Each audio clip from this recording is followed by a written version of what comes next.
안녕하세요. 삶의 나침반입니다. 여러분, 혹시 어제 저녁에 무엇을 드셨나요? 냉장고를 열어보니 베이컨, 소시지, 삼겹살이 가득하지 않으셨나요? 그런데 말입니다. 최근 발표된 연구 결과를 보면 정말 놀라운 사실이 하나 있습니다.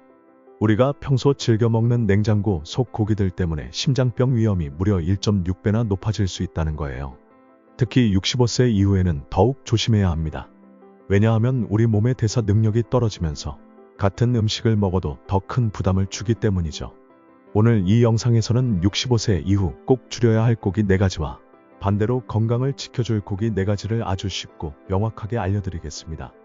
영상 끝까지 보시면 내일부터 바로 실천할 수 있는 식탁 변신 꿀팁까지 얻어가실 수 있어요. 지금 화면 아래 구독 버튼과 좋아요 버튼 미리 눌러두시면 다음 건강 정보도 절대 놓치지 않으실 거예요. 그럼 지금부터 시작하겠습니다. 1. 왜 지금 바꿔야 하나? 자, 그럼 먼저 왜 지금 당장 식단을 바꿔야 하는지부터 말씀드릴게요. 우리 몸은 나이가 들수록 기름진 음식에 점점 더 민감해집니다.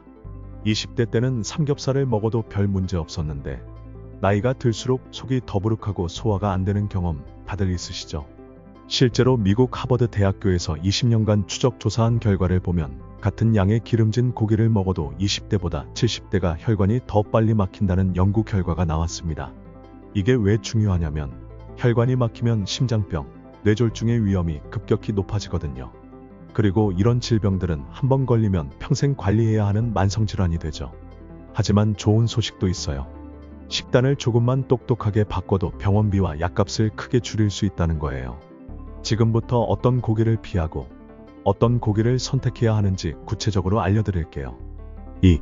줄여야 할 고기 4가지. 자, 이제 본격적으로 65세 이후 반드시 줄여야 할 고기 4가지를 알아보겠습니다. 첫 번째, 베이컨. 아침에 계란 후라이와 함께 먹는 바삭한 베이컨, 정말 맛있죠? 하지만 베이컨은 소금과 기름의 집합체라고 보시면 됩니다. 베이컨 100g에는 나트륨이 무려 1500mg이나 들어있어요. 이게 얼마나 많은 양이냐면 세계보건기구에서 권장하는 하루 나트륨 섭취량의 75%에 해당합니다. 이 많은 나트륨이 혈압을 올리고 포화지방이 혈관 벽에 달라붙어서 혈관을 좁게 만들어요. 특히 65세 이후에는 신장 기능이 떨어져서 나트륨 배출이 어려워지니까 더욱 조심해야 합니다. 두 번째, 양념 돼지갈비.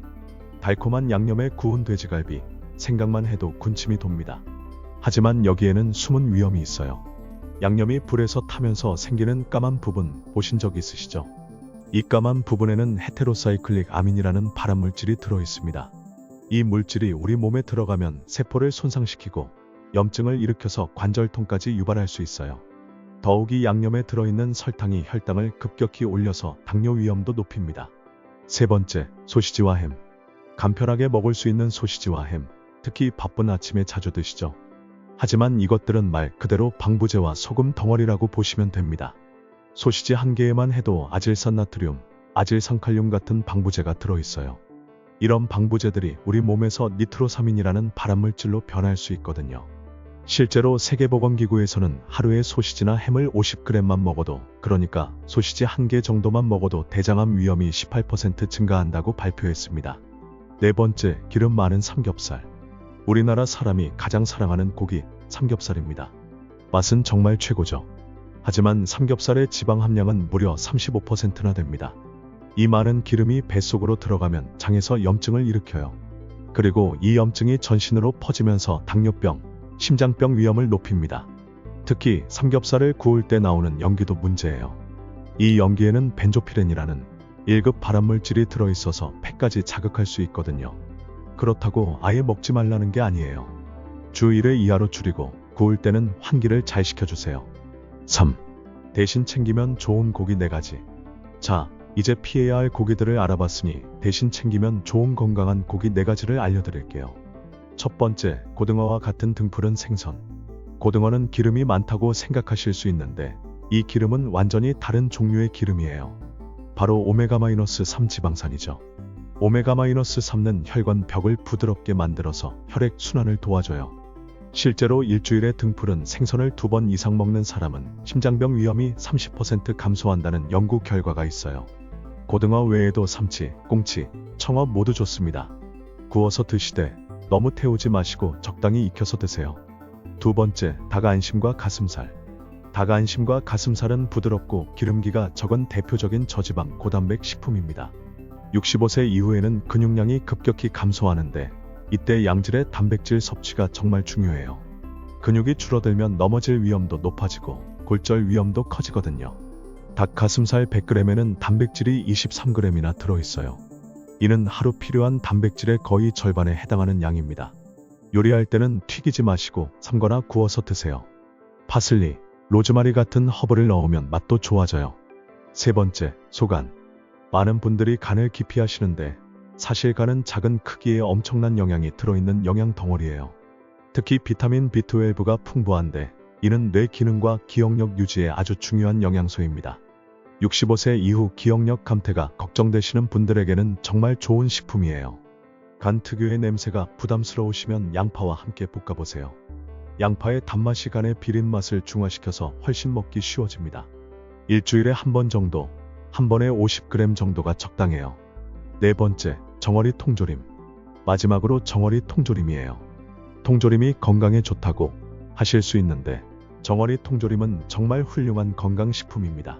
가장 큰 장점은 뼈째 먹을 수 있다는 것이에요. 뼈에는 칼슘이 듬뿍 들어있거든요. 정어리 5마리에는 우유 한 잔과 맞먹는 칼슘이 들어있어요. 65세 이후 골다공증이 걱정되는 분들에게는 정말 좋은 칼슘 공급원입니다. 게다가 가격도 저렴하고 보관도 쉬워서 경제적이기까지 해요. 하루에 2~3마리면 충분하고 샐러드에 넣어 드시거나 간단히 밥과 함께 드셔도 좋습니다. 4. 식탁에 바로 쓰는 꿀팁. 자, 이제 이론은 충분히 알아봤으니 실제로 식탁에서 바로 쓸 수 있는 실용적인 꿀팁을 알려드릴게요. 먼저 장을 볼 때의 팁입니다. 줄여야 할 고기들, 베이컨이나 소시지 같은 것들은 소분해서 냉동실 깊숙이 넣어두세요. 눈에 안 보이면 자연스럽게 덜 먹게 됩니다. 반대로 좋은 고기들, 닭 가슴살이나 생선은 냉장실 앞쪽, 눈에 잘 보이는 자리에 두세요. 두 번째로 조미료 사용법입니다. 소금 대신 카레 가루, 후추, 마늘을 활용해보세요. 맛은 훨씬 풍부해지고 나트륨은 크게 줄일 수 있어요. 세 번째는 일주일 식단표를 만드는 것입니다. 월요일, 수요일, 금요일은 생선의 날로, 화요일, 목요일은 닭고기의 날로, 토요일만 삼겹살이나 갈비 같이 기름진 고기를 드시는 날로 정해보세요. 이렇게 하면 자연스럽게 균형 잡힌 식단을 만들 수 있어요. 여러분, 오늘 영상 어떠셨나요? 오늘 알려드린 작은 변화가 5년 후, 10년 후 여러분의 건강을 크게 바꿀 수 있습니다. 건강한 노년을 보내는 것, 그것은 바로 지금 이 순간의 선택에서 시작되거든요. 베이컨 대신 고등어를, 소시지 대신 닭 가슴살을 선택하는 작은 실천이 여러분의 혈관을 젊게 만들고 심장을 건강하게 지켜줄 거예요. 지금 이 영상이 도움이 되셨다면 좋아요 버튼 꾹 눌러주시고요. 더 쉽고 확실한 건강 정보를 원하신다면 구독과 알림 설정 꼭 부탁드립니다. 다음 주에는 뼈를 약하게 만드는 숨은 간식 5가지 라는 주제로 찾아뵐 예정이에요. 평소 무심코 드시는 간식들 중에 뼈 건강을 해치는 것들이 생각보다 많거든요. 그럼 다음 영상에서 더 건강한 모습으로 만나요. 삶의 나침반이었습니다. 감사합니다.